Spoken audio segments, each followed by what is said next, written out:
క్రోధం లోభం మోహం కామం క్రోధం లోభం మోహం త్యక్త్వాత్మానం పశ్యతి సోహం త్యక్త్వాత్మానం పశ్యతి సోహం ఆత్మాజ్ఞాన విహీనా మూఢా ఆత్మాజ్ఞాన విహీనా మూఢా స్తే పచ్యంతే నరక నిగూఢ భజ గోవిందం గోవిందం భజ మూఢమతే సంప్రాప్తే సన్నిహితే మరణే సంప్రాప్తే సన్నిహితే మరణే నై రక్షతి డుకృన్కరణే భజ గోవిందం గోవిందం భజ మూఢమతే కామం క్రోధం లోభం మోహం వదిలి ఆత్మలో దర్శించు సోహం కామం క్రోధం లోభం మోహం వదిలి ఆత్మలో దర్శించు సోహం ఆత్మజ్ఞానము పొందని మూఢులు ఆత్మజ్ఞానము పొందని మూఢులు నిగూఢ నరకం పాలవుతారని భజ గోవిందం గోవిందం భజ మూఢమతే. బోలో సద్గురునాథ్ భగవాన్కి జై.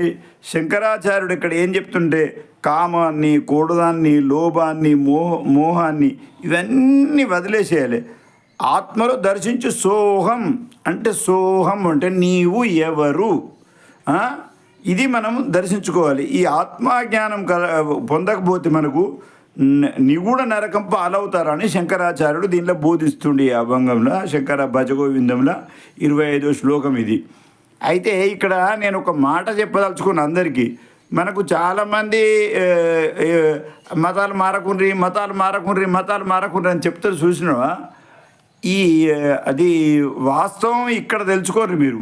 శంకరాచార్యుడు ఒక మాట చెప్పిండు, మతం ఎందుకు మారద్దు అది తెలియాలంటే ఇది భజగోవిందం చదవాల్సిందే మీరు. నేను దాని తెలుగులో కూడా రాసిన. ఏం చెప్పినావు నువ్వు అని అంటే ఒక మాట చెప్తాయినండి. ఇప్పుడు మన ఆత్మజ్ఞానం తెలియలేదు మనం నరకం పోతాం. ఇది బాగా గుర్తుంచుకోవాలి. అయితే మరి వేరే మతం పడితే నరకం ఎట్లా పోతాం? ఎందుకంటే వేరే జ్ఞానము, వేదాలు, శాస్త్రాలు, పురాణాలు, ఋషులు, సంతులే తెలుసుకున్నారు ఆత్మజ్ఞానం. కానీ ఇప్పుడు ఈ వేరే మతాలకు, వేరే వాళ్ళకు ఆత్మజ్ఞానం గురించి వాళ్ళకి ఏం తెలియదు. వాళ్ళు ఒకటే చెప్తారు, నిర్గుణ నిరాకారం అంటారు. అది దానికి నిర్గుణ నిరాకారాన్ని మనం ఆత్మజ్ఞానంలో ఏ విధంగా తెలుసుకోవాలో వాళ్ళ దగ్గర ఇంతవరకు పూర్తి ఇది తృప్తి లేదు. వాళ్ళని చూస్తేనే అర్థమైంది. అలా సుఖాన్ని పొందలేరు. సుఖం ఎట్లా దొరుకుద్ది మనకు? సుఖం పొందడానికి ఒక్కటే అవకాశం ఉంది, సుఖప్రాప్తి చే ఉపాయ్ ధరావి సంతాచే పాయ్. దీంట్లో ఒక మాట చెప్తానండి, మనకు కామము, క్రోధము, లోభము, మోహము ఇవన్నీ మనకు బాగున్నాయి. దాంట్లో ఏమైనా సుఖం ఉందా? లేదు. పోని విడిసపెడదాం. కామం ఉంటే ఏమైతే పైసలు సంపాదించుకుంటే అయిపోయి, డబ్బు సంపాదించుకుంటే అయిపోయి, బలం ఉంటే అయిపోయి, తెలివి ఉంటే అయిపోయి, బలం ఉంటే అయిపోయి. ఇవన్నిటిలో సుఖమేముందా? అంత టెన్షన్లే.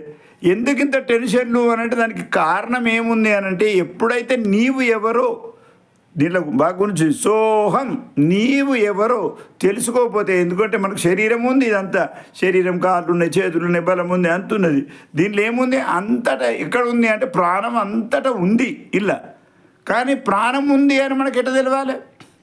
ఆ ప్రాణం ఏదైతే ఉందని తెలియలేదు. ఎప్పటి వరకు దుఃఖం ఉంటుందో అప్పటి వరకు మనకు ఈ ప్రాణం ఎట్లుందో తెలియదు. మనకి ఎప్పుడైతే దుఃఖం నశించుతో సోహం పదార్థాన్ని మనం ఉదాహరణకు అనుకో, కరెంటు వైర్ ఉంది అంటున్నది, కానీ కటకేస్తేనే బల్బ్ వెలుగుతుంది. ఆ విధంగా మనము అక్కడికి వెళ్ళి కరెంట్ వస్తుందని ఇక్కడే వెలుగుతుంది. ఇప్పుడు ఈ విధంగా శరీరం అంతున్నా కానీ ఇలా ఆ శివతత్వం అన్నది లేకపోతే, సోహం అన్నది లేకపోతే ఈ బాడీ మాట్లాడేది వెలుగది. అయితే ఎప్పుడైతే శివతత్వం తెలుస్తుందో అప్పుడు సుఖం వస్తుంది. అర్థం బాగా అంటే మీరు బాగా ఇట్లా మాటల్ని ఫోన్లో చెప్పంగా నీకు అర్థం కాదు. కాకపోతే ఏంది అని అంటే మీరు సంపర్కం చేస్తేనే దర్శిస్తేనే ఇది అర్థమవుతుంది. ఏమని చెప్తాడు? సుఖ ప్రాప్తిచే ఉపాయ ధరవే సంతాచపాయ్. సాధు సంతుల సేవ చేసుకుంటేనే అది మీకు లభిస్తుంది. అంతే విషయం చెప్పదలుచుకున్నా నేను. మీకు సుఖం ముఖ్యంగా ఏంటి అంటే మతాలు మారితే అన్య గ్రంథాలల్లో మీకు గురుతత్వం లేదు, గురుబోధ లేదు, చెప్పేవాడు లేడు. ఎందుకు అనంటే ఇట్లా ఉదాహరణతోటి సాధు సంతులు వాళ్ళ సేవలతోటి మనకు చెప్తారు. అప్పుడు మనకు ఈ లేకుంటే మనము ఈ శరీరం ఉంటుంది మనది ఎట్లుంటే శివం తిరిగి తయారవుతుంది.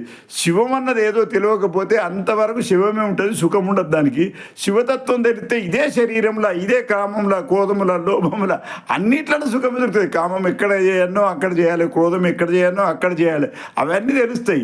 అందు గురించి ఏంది అనంటే ముఖ్యంగా నేను చెప్పదలుచుకున్నది ఏంటి అంటే మతాలు మారితే మీకు సుఖం ఎన్ని వందల జన్మడితే సుఖం లభించదు. ఈ మాట గుర్తుంచుకోండి. మత మార్పిడులు కానీ ఎక్కుర్రి, మతాలు మారకుండ్రి, మీకు సుఖం దొరకదు, నరకం పోతారు. ఈ మాట శంకరాచార్యుడు చెప్పిండు, అదే మాట మీకు నేను చెప్తున్నా. హరి ఓం తత్సత్. జై జై రామకృష్ణ హరి.